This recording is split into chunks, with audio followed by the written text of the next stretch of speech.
Bonjour, bienvenue à ma bibliothèque. Nous sommes à Montréal le 17 juin 2013. Mon nom est Bruno Lalonde. Très courte vidéo ce matin. J'ai pas le temps de vous en dire davantage. Mais je voudrais simplement revenir sur celle d'hier où je vous disais que l'être humain est un être de relation et que c'est l'autre qui détient les clés de notre visage. C'est par l'autre que nous existons. Et si nous nous livrons à un exercice de nous voir dans une chambre remplie de miroirs, il y aura toujours un point aveugle qui nous échappera. Il y aura toujours une partie de nous-mêmes que nous ne verrons pas. Et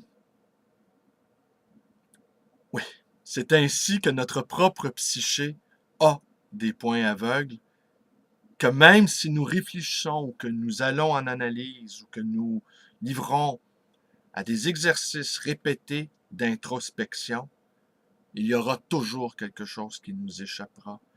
Également, ce que je voulais dire aussi, c'est que l'autre nous voit en 3 dimensions.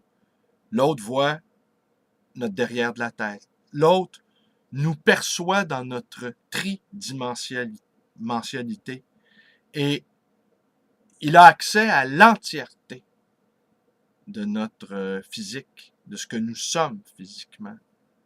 Et notre propre visage est offert à l'autre, simplement. Et nous, nous avons accès à tous les autres. Alors, d'admettre sa propre vulnérabilité, d'admettre son propre besoin d'être en relation, donc d'être aimé, est à mon avis la base de toute relation saine.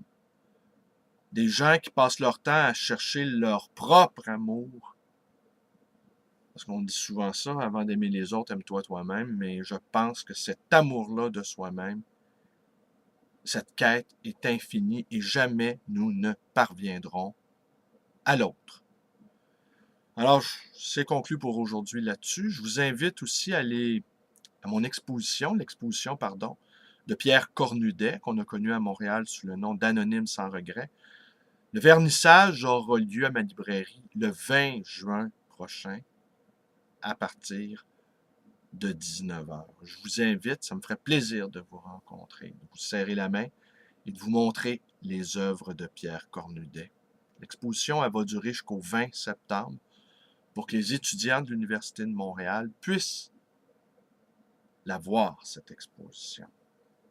Aussi, je conclus là-dessus, je me promène régulièrement, je vis dans le quartier de Place Émilie-Gamelin, et j'ai constaté, il y a quelques jours, que la partie gazonnée, eh bien, elle est maintenant clôturée. On n'y a plus accès.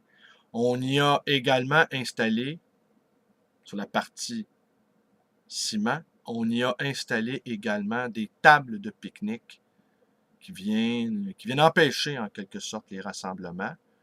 Et cependant, on a installé une zone Wi-Fi pour que les gens puissent communiquer, entre guillemets, avec leur ordinateur ou leur portable. On ne veut plus de rassemblement et on va privilégier la communication parcellaire. Au fond, c'est ce qu'on veut, hein? Chacun dans son îlot, chacun dans sa solitude, et surtout pas de vraies relations avec les autres. Et ce n'est pas sans chagrin que je pense au printemps et à l'été dernier, en marchant sur la rue Sainte-Catherine. C'est le retour des festivals, c'est le retour de la fête triste.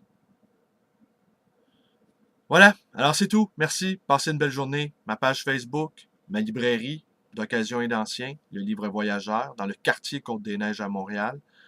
Mon numéro de téléphone, 514-736-0999.